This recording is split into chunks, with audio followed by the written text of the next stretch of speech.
안녕하십니까. 암호화폐 정보를 전달해드리는 닥터 비트맨입니다.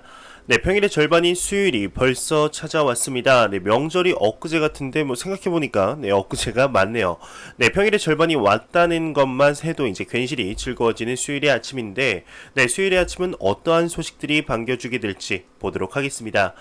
네, 예전에는 비트코인 가격의 중요한 지표 중 하나였던 해시레이트가 요즘에는 지표로서 그리 정확하지는 않는 모습을 보여주고 있는데, 그래도 참고 정도는 해보는 게 좋겠죠. 네, 비트코인의 해시레이트가 97,773 해시레이트로 전날 대비 10.5% 하락을 했습니다. 네, 암호화폐 자산관리 서비스 플랫폼 디베이에 따르게 되면 28일 오후 5시 50분 기준 비트코인 네트워크의 해시레이트가 전일 대비 10.5% 내린 97,773 해시레이트를 기록하고 있다고 합니다. 네, 해시레이트 같은 경우는 블록체인 네트워크에서 채굴자들이 가지고 있는 채굴 파워죠. 해당 수치가 높을수록 채굴 속도가 빨라지게 됩니다. 네, 비트코인의 해시레이트가 전날 대비 큰 폭의 하락을 하고 있다는 소식이었습니다. 네, 현재 비트코인의 해시레이트는 하락을 하고 있지만 비트코인의 가격은 조금씩 상승을 하고 있죠. 네, 이러한 소식과 더불어서 이제 2020년 5월 예정된 비트코인의 반감기가 조금씩 앞으로 다가오면서 가격에 관한 궁금증 또한 커지고 있는 것이 사실입니다. 네, 반감기에 앞서서 매년 2월 비트코인의 가격이 상승을 했다고 하는데요. 네, 과연 이번 연도 2월에는 어떠한 모습을 보여줄까요? 네, 이에 관한 내용이 나왔습니다. 한번 보도록 하겠습니다. 네, 비트코인이 매년 2월 랠리를 해왔다고 합니다. 과연 올해도 역사가 반복될까요? 네, 비트코인은 이제 지난 6년간 매월 2월을 양봉으로 마감했다고 합니다. 네, 유명한 이제 트레이더 알레시오 라스타니는 이제 최근 매력적인 차트를 공유했는데, 이것은 비트코인이 지난 6년 동안 매년 2월에 개장한 것보다 더 높은 수치로 마감했다는 것을 보여주게 됩니다. 네, 라스타니는 데이터 샘플의 크기가 상대적으로 작다고 인정하지만 다음 달 비트코인이 어떻게 진행될지 보여주는 것일 수도 있다, 이렇게 언급을 하고 있는데요. 네, 여기 그래프에 보시는 것처럼 이제 2월 비트코인은 역사적인 실적을 바탕으로 2월 종가가 개장보다 100% 높게 마감되는 등 가장 강력한 달로 기록이 되고 있습니다. 네, 순위에서 2월 뒤에 5월과 6월이 바짝 뒤따르고 있는데요.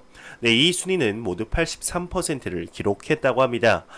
네, 그러나 긍정적인 수익률의 일관성은 있지만 가장 강한 한 달로 볼 수 있다고 보기는 어려운 것 같습니다. 네, 예를 들면 이제 비트코인은 2019년 2월에 11% 이상 증가를 했지만 이는 미중 무역 전쟁의 악화로 몇 주 만에 비트코인이 70% 이상 치솟았던 5월 투자자들의 수익률과는 비교가 되게 되는데요. 네, 2020년은 지금까지 비트코인에게는 좋았죠. 네, 비트코인은 지금까지 22%의 상승을 보이고 있습니다. 네, 급속한 반등은 처음에 미국과 이란의 대결로 시작이 되었는데, 네, 최근에는 코로나 바이러스 우한 폐렴으로 인해서 다시 한번 안전자산의 수요를 증가시켰고, 미 증시나 중국 주식은 큰 타격을 입었죠. 네, 이 소식을 보니까 이제 요일별 비트코인 수익률에 관한 내용도 같이 생각이 들게 됩니다.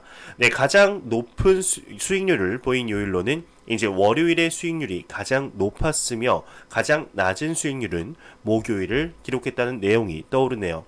네, 영상을 보시는 분들 중에 이제 단기적으로 투자하시는 분들은 참고하시면 도움이 되지 않을까 싶어서 한번 가져와 봤습니다.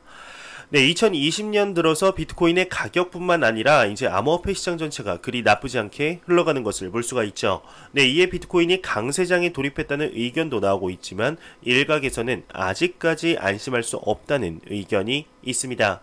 네, 한 애널리스트의 경우는 강세장에 돌입하기 위해서는 9,000달러의 지지선을 만들어야 한다 언급을 하고 있는데, 네, 한번 보도록 하겠습니다.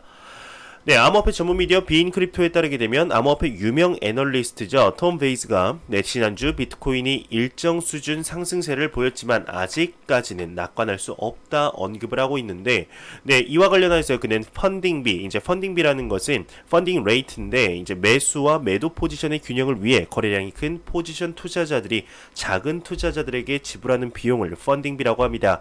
이 펀딩비 비율 등 여러 측면에서 볼 때 여전히 숏 포지션이 우세하다. 비트코인이 최소 2일에서 3일 이상 9,000달러 이상을 유지해야 진정으로 강세장에 진입했다고 말할 수 있을 것이다 언급을 했습니다. 네, 여기 이제 사진에 보이시는 인물이 톰 베이즈입니다. 2에서 3일 정도는 9,000달러를 유지를 해야 강세장이라고 말할 수 있다는 언급이었죠. 톰 베이즈 같은 경우는 2020년 비트코인의 지배력이 강화되며 알트코인 시장이 악화될 것이다 언급을 했었는데요. 비트코인의 도미넌스, 즉 시장 점유율이 85%까지 올라간다 언급을 했었습니다. 많은 분들이 이제 비트코인의 독주가 아닌 알트코인의 동반 상승을 기원하는 가운데 이러한 언급이 씁쓸하기만 하죠. 실제로 알트코인이 각자의 움직임을 보이기 위해서는, 즉 탈비트를 하기 위해선 비트코인 도미넌스가 45% 아래로 내려가야 한다는 것이 팩트이죠. 현재 비트코인의 도미넌스가 65%를 왔다 갔다 하면서 도무지 내려올 생각을 안 하는데, 간혹 가다가 너무 강한 희망 회로를 돌리셔서 비트코인에 전혀 투자를 안 하시는 분들이 있으신 것 같습니다. 포트폴리오에 비트코인을 어느 정도 넣어두는 것이 이제 현 상황에서 나쁘지 않은 선택이 될 것 같다는 개인적인 생각이 듭니다. 이러한 소식과 더불어서 전통적인 투자 회사에서도 현재 비트코인에 일정 비율 투자를 권장하고 있는데요. 이 투자 회사가 어디인지, 왜 투자라고 하는 것인지 한번 보도록 하겠습니다. 에델만 파이낸셜 엔진 설립자는 고객 자산의 2%는 비트코인에 투자해야 한다 언급을 하고 있습니다. 미국 금융고문 기업인 에델만 파이낸셜 엔진의 설립자 릭 에델만은 비트코인에 대한 투자를 권유하고 있습니다. 에델만은 미국 할리우드에서 열린 ETF 컨퍼런스에 등단을 하면서 금융 어드바이저는 고객 자산 중 1에서 2%를 비트코인에 투자해야 한다 제안을 했는데, 그러나 투자할 때 다음에 세 가지를 조건으로 꼽았습니다. 첫 번째로는 고객이 기술에 대한 이해가 있어야 하며, 두 번째로는 가격 변동 위험을 피하기 위해 몇 년을 보유를 해야 한다. 세 번째로는 가격 변동이 크다는 것을 인식하고 손실에도 대비를 해야 한다 언급을 했는데요. 이 회사의 경우는 이제 1986년에 설립을 했는데 파이낸셜 플랜이나 자산 관리에서 2019년에 세계의 상을 획득했습니다. 고객 수는 120만 명에 달하며 관리하는 고객 자산은 2천억 달러, 하나로 치면 약 235조 원이 넘는데요. 이 회사의 이제 CEO 에델만이 비트코인의 투자를 권유하는 데에는 블록체인에 대한 평가가 높다는 이유도 있습니다. 오픈소스의 탈중앙 집권적인 대장은 사용카드의 자기 기술 이래의 중요한 혁신이다 라고 설명을 했었는데, 데이터의 접근이 용이하고 일단 인증되면 사실상 데이터를 위변조를 할 수 없다고 하는 특징을 평가하고 있다는 것이죠. 또한 거래 처리의 속도의 향상이나 비용 절감이 가능하다는 것과 중개자가 필요 없는 구조의 메리트에 대한 이해도 나타냈습니다. 그러면서 비트코인은 젊은 층들에게 인기 있는 자산이라고 설명을 하면서 비트코인의 가격 변동성에 두려워하는 투자자들이 있지만 반대로 가격 수준이 유지될 가능성도 고려해 봐야 한다며 굉장히 비트코인에 있어서 긍정적인 의견을 내비쳤는데요. 이러한 전통적인 투자 회사도 권유하고 있는 이러한 상황을 2년 전만 해도 상상을 할 수 있었을까요? 비트코인의 입지가 점점 자리매김하는 듯한 이전 모습이 괜시리 뿌듯해지는 것 같습니다. 이렇게 자리매김에 한 발짝 더 나아가는 소식이 한 가지 더 나왔습니다. 이제 싱가포르에서 나왔는데 암호화폐 자금 세탁법 규제를 실행한다고 합니다. 한번 내용 보도록 하겠습니다. 싱가포르의 중앙은행은 암호화폐 자금 세탁법 규제를 실행한다고 하는데요. 싱가포르 중앙은행 이하 마스는 이제 28일 결제 서비스법의 시행 개시를 발표했습니다. 이 법률은 암호화폐를 포함한 전자 결제 교환의 소비자 보호 및 이용 신임을 촉진하는 규칙인데, 지난해 발표한 자금 세탁법의 가이드라인을 구체화한 이 법률은 마네론 및 이제 테러 자금 공급 대책에 대응한다고 합니다. 암호화폐 거래소를 포함한 사업자는 앞으로 국내에서 운영하기 위해 라이선스를 등록해야 한다고 하네요. 고객 확인 KYC나 거래 데이터의 공유 유럽연합이 이달 10일에 유효하게 한 이제 AMLD5 법률과 유사하다고 합니다. 암호화폐 AML 이제 규제 법령 준수를 하면 FATF가 2019년에 발표한 규제 준수의 추천 가이던스인데, 특히 싱가포르는 아시아 금융의 중심이기 때문에 FATF가 먼저 엄격하게 바라보는 암호화폐 선진국 중 하나라고 언급을 하고 있습니다. 네, 싱가포르 중앙은행이 암호화폐 자금 세탁법 규제를 실행한다는 내용이었습니다. 네, 올해 초 AMLD5 시행에 관해서 이야기들이 굉장히 많았었습니다. 네, 이걸 시행으로 인해 이제 유럽의 암호화폐 기업들의 비용이 증가한다는 우려가 상당히 많았었는데요. 네, 지난 10일 유럽연합 28개 회원국에 AMLD5가 적용이 되었습니다. 네, 여기 나오는 AMLD5라는 것이 이제 제5차 자금 세탁 방지 지침의 준말이다 보시면 됩니다. 네, 새로운 규정에 따라서 암호화폐 거래소와 암호화폐 수탁 서비스 제공자 등 관련 기업들은 당국에 등록해야 하는 것은 물론 고객 신원 확인인 KYC와 이제 자금 세탁 방지인 AML 등 관련 규정을 더 엄격하게 지켜야 한다고 하는데요. 네, AMLD5의 경우 암호화폐 업계의 양날의 검으로 작용할 것으로 보이고 있습니다. 네, 우선 규제를 지키는데 드는 비용이 이제 커져서 규모가 작은 기업들이 특히 부담을 안게 된 것이죠. 네, 당장 작은 기업들은 폐업하거나 합병할 수도 있게 된다고 이렇게 언급을 하고 있는데, 네, 엑스레그 컨설팅의 이사 이제 시안 존스의 경우는 이미 초기 징조가 나타나고 있는 일부 기업이 이제 폐업과 합병으로 이어질 수 있다며 암호화폐 업계 전체가 비용 증가에 대처하는 차원에서 M&A를 고려하기 시작했다 언급을 했습니다. 네, 지금 당장에야 이제 AMLD5가 부정적인 영향을 미칠 수도 있겠지만 제도권으로 나아가기 위해서는 필수 불가결인 이제 상태인데요. 네, 아직까지 이 법안 자체가 완벽하지 않기 때문에 지속적으로 보완, 수정해 나가는 중입니다. 네, 중장기적인 이제 관점으로 봤을 때 AMLD5가 이제 글로벌적인 프레임워크 구축에 이바지하지 않을까 생각이 듭니다. 네, 매일같이 나오는 리플 XRP에 관한 소식이 나왔습니다. 네, 오늘은 XRP의 대규모 이체가 발생을 했는데요. 네, 한번 보도록 하겠습니다. 네, XRP의 대규모 이체가 발생을 했습니다. 1167만 달러 규모인데 총 5천만 XRP가 익명의 XRP 월렛에서 비트 스탬프 거래소 XRP 월렛으로 이체가 되었고, 이 소식과 더불어 총 9,350만 XRP가 거래소와 익명의 지갑 사이로 이동이 되었다고 합니다. 네, 이제 놀라운 양이 이동됐다고 하는데 총 4번의 거래라고 합니다. 이제 1000만, 1150만, 5000만, 2200만 XRP였다고 하는데요. 여기서 나온 5000만은 비트 스탬프로 이동한 것이죠. 이제 웨일 얼렛에 의해 확인이 되었습니다. 네, 다시 한번 보게 되면 네, 비트 스탬프에서 비트 스탬프로 네, 2100만 개, 익명의 지갑에서 비트 스탬프로 약 5000만 개, 코인체크에서 코인체크로 이제 1000만 개, 비썸에서 비썸으로 1150만 개의 XRP가 이렇게 이동한 것을 볼 수 있었습니다.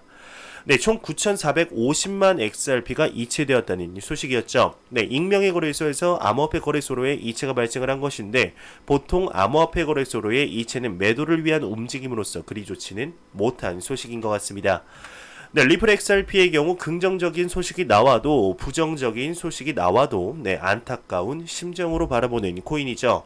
나오는 호재의 스케일을 보더라도 다른 코인들과는 사이즈 자체가 다르죠. 네, 다른 소식들이 계속해서 나오는데 가격의 움직임이 그리 크지를 않으니 참 안타까운 것 같습니다.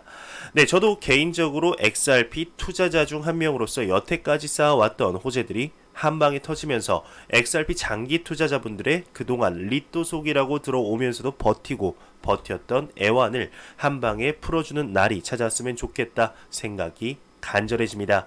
네, 2020년 안에 꼭 그러한 모습을 봤으면 좋겠습니다.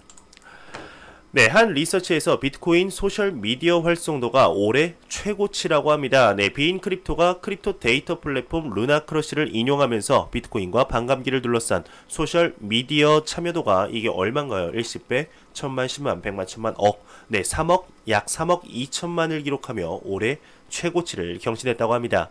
네, 이를 두고 미디어는 소셜미디어 활성도와 비트코인 가격 사이에 어느 정도 상관관계가 있다는 것을 재차 입증했다, 이런 소식이 나오면서 지금 레바논에서는 비트코인 가격의 프리미엄이 발생을 했다고 합니다. 네, AMB 크립토가 현재 레바논 국민들이 P2P 시장에서 글로벌 평균 가격보다 30% 이상 높은 가격에 비트코인을 구하고 있다, 이렇게 보도를 나왔습니다. 네, 로이터 등 복수의 외신에 따르게 되면 현재 레바논에서 외환 보유고 위기설이 불거지고 있고, 이로 인해 현지 법정화폐에 대한 불신이 팽배한 영향으로 풀이가 되고 있다고 하는데요. 네, 비트코인 P2P 거래 플랫폼 로컬 비트코인지에 따르게 되면 지중해 지역의 비트코인 거래 가격의 프리미엄이 발생을 하고 있다고 하네요. 네, 바이낸스에 관한 소식이 나왔는데 비자카드 암호화폐 구입 서비스에 노르웨이와 크로아티아 통화가 추가되었다는 소식과 더불어서 제미니는 전 서클의 CCO를 영입했다고 합니다. 유럽 CEO로 임명을 했다고 하는데요. 네, 이를 두고 이제 미디어는 제미니가 최근 발효된 EU 5차 이제 자금 세탁 방지 지침 AMLD5죠. 앞서 언급한 그겁니다.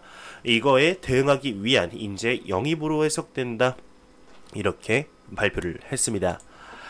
네, 안 보고 가면 섭섭하겠죠. 크립토 공포 탐욕 지수입니다. 네, 이 지수가 54로 전날보다 4포인트 올랐는데요. 중립 단계를 이제 유지를 하고 있습니다. 그래도 중립 단계 중에서도 조금은 오른 것이 의미가 있지 않나 생각이 드는데 이 지수는 0이면 공포, 100이면 낙관으로 보시면 되겠습니다.